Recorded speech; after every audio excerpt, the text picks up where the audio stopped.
Pemirsa, polisi mengungkap praktik aborsi di Kabupaten Badung, Bali yang dilakukan oleh seorang dokter gigi.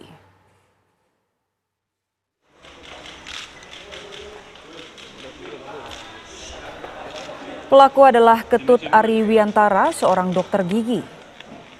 Ia membuka praktek aborsi di Jalan Raya Padangluwi, Dalung, Kecamatan Kuta Utara, Kabupaten Badung, Bali. Ditreskrimsus Polda Bali menangkap Ketut Ari Wiantara setelah petugas mendapat informasi adanya iklan layanan aborsi di salah satu website. Polisi lalu menggerebek tempat praktek aborsi itu dan menangkap pelaku. Polisi juga menyita sejumlah barang bukti peralatan aborsi. Pelaku ternyata telah dipenjara 2 kali atas kasus yang sama, yakni di tahun 2006 dengan hukuman 2,5 tahun penjara dan tahun 2009 dengan hukuman 10 tahun penjara.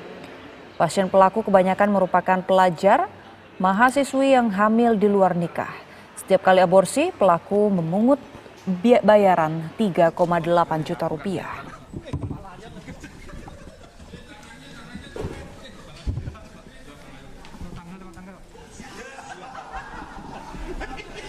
Tindak pidana aborsi yang diduga dilakukan oleh tersangka atas nama A, di mana perbuatan ini sudah yang ketiga, ya, sudah yang ketiga yang dilakukan oleh tersangka. Untuk perbuatan yang pertama dilakukan pada tahun 2006.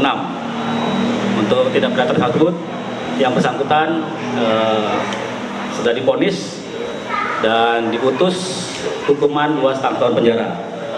Dari pemeriksaan penyidik, yang bersangkutan beralasan melakukan begini karena mendapat permintaan daripada pasien untuk mengukur. Rata-rata pasiennya adalah anak-anak usia produktif, ada yang SMA, ada yang masih kuliah, ada yang masih kerja. Dokter gigi Ketut Ari Wiantara, pelaku praktik aborsi, bukan sekali saja menjalankan praktek ilegalnya.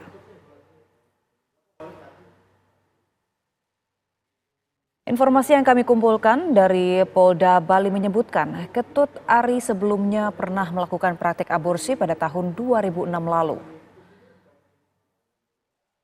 Atas kasus itu, Ketut Ari juga pernah dipenjara. Praktik ilegal aborsinya kembali ia lakukan pada tahun 2020 lalu hingga akhirnya kembali ditangkap polisi. Setidaknya lebih dari 1.300 remaja dan mahasiswa sudah pernah menggunakan jasa Ketut Ari.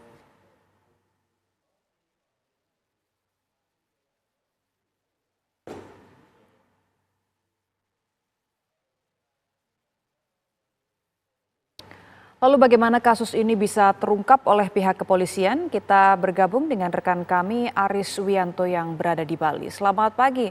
Aris, apa informasi terbaru dari pengungkapan kasus aborsi ini dan bagaimana awalnya polisi bisa mengungkap kasus ini? Ya, selamat pagi ya Boni. Saat ini saya berada di rumah Dr. Ketut Ari Wiantara, yang dimana di rumah inilah dokter gigi ini melakukan praktik aborsi dan yang sudah dilakukan sejak tahun 2006. Dan menurut warga di sekitar memang kerap ditemui pasangan yang keluar masuk di rumah ini. Dan saat ini TKP ini juga sudah dikelilingi oleh garis polisi dan warga pun juga sudah mengetahui bahwa ternyata di rumah ini merupakan tempat praktik aborsi yang sudah dilakukan berulang kali oleh tersangka Dr. Ketut Ari Wiantara. Dan saat ini Dr. Ketut Ari Wiantara sendiri sudah diperiksa dan ditetapkan sebagai tersangka oleh Ditreskrimsus Polda Bali. Dan selain mengamankan Dr. Ketut Ari, pada saat penggerebekan polisi juga mengamankan salah seorang pasiennya, karena pada saat dilakukan penggerebekan di rumah ini, polisi tersangka Dr. Ketut Ari baru saja melakukan praktik aborsi terhadap salah seorang pasiennya. Dan selain mengamankan pasien tersebut untuk dimintai keterangan sebagai saksi, polisi juga mengamankan seorang pembantu yang membantu Dr. Ari membersihkan sisa-sisa dari orok yang sudah dikeluarkan oleh Dr. Ari kepada pasiennya pada saat melakukan aborsi. Demikian ya, Bun. Baik, Aris, pelaku ini kan sebelumnya juga sudah pernah ditangkap, bahkan sudah pernah dipenjara atas kasus yang sama. Nah, sebenarnya apa yang membuat dokter gigi ini kembali melakukan praktik aborsi ini? Ya, tersangka mengakui bahwa dia kembali melakukan praktek aborsi hingga ketiga kalinya, walaupun sudah 2 kali dipenjara pada atas kasus yang sama. Polda Polisi tersangka mengaku bahwa ini dilakukan karena dia merasa kasihan terhadap pasiennya yang kebanyakan adalah anak-anak SMA ataupun mahasiswi yang hamil karena tetapi mereka harus melanjutkan polanya, dan ini dilakukan pengakuan dokter Ari bahwa dia melakukan ini karena kasihan. Dan saat tidak hanya hamil di luar nikah yang dia lakukan aborsi, kan dokter Ari ini juga melayani korban pemerkosaan dan juga pasangan nikah yang mungkin kehamilan tidak merencanakan kehamilan, dan itu pengakuan dokter Ari kepada kepolisian. Dan saat ini tapi polisi masih juga mendalami lagi keterangan tersangka dan saksi lainnya, karena dokter Ari ini juga memungut bayaran hingga 3,8 juta rupiah setiap melakukan aborsi kepada pasiennya. Baik, Aris, Anda mengabarkan di depan rumah pelaku. Nah, apakah memang praktik ini selalu dilakukan di rumah tersebut sejak tahun 2006 lalu atau mungkin sempat berpindah-pindah lokasi praktik? Ini adalah lokasi terbaru ya. Pada tahun 2006 kejadiannya tidak dilakukan dokter Ari di rumah ini. Dan dari pengakuan warga ini juga warga di sekitar ini juga baru tahu bahwa di rumah ini terdapat tempat praktek aborsi yang sudah dilakukan sejak tahun 2020, dan di tempat ini baru dilakukan sejak 3 tahun terakhir, demikian itu. Baik, untuk penyidikan polisi ada berapa saksi yang sudah diperiksa dan apakah ada kemungkinan tersangka lainnya, Aris?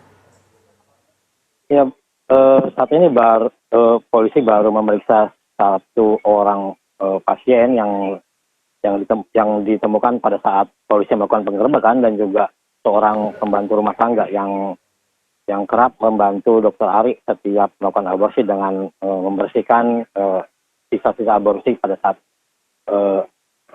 sisa darah yang dibuang oleh saksi ini ke selokan. Dan saat ini pengetahuan keterangan dari Wadireskrimsus Polda Bali, baru 2 orang saja yang baru diperiksa sebagai saksi, demikian. Baik, Aris, untuk aborsi ini janinnya ini pembuangannya dilakukan kemana? Ya, dari pengakuan tersangka bahwa tersangka baru menerima aborsi jika kandungannya baru berumur 3 minggu atau 3 minggu, sehingga pada saat dilakukan aborsi bentuknya belum berupa janin, masih orok ataupun darah. Jadi ini bekas-bekas dari aborsi ini dibuang sangkut di selokan, dan ini tidak begitu diketahui oleh publik karena masih berupa darah dan belum berbentuk janin. Baik, terima kasih Aris Wianto atas informasi Anda langsung dari Kabupaten Badung, Bali.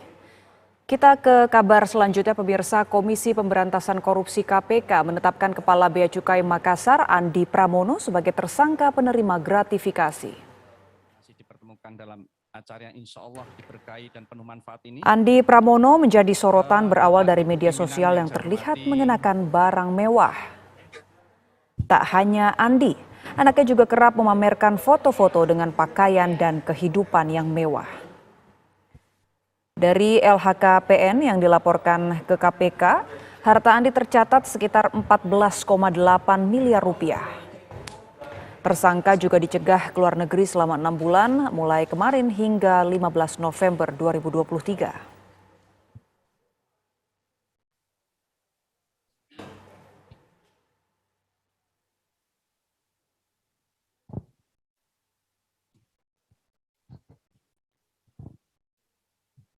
Turut mengundang Bapak Zaini untuk dapat bergabung di panggung. Ya pemirsa, sebelumnya Kepala Bea Cukai Makassar, Andi Pramono sempat diperiksa KPK menyusul postingannya pamer harta di media sosial.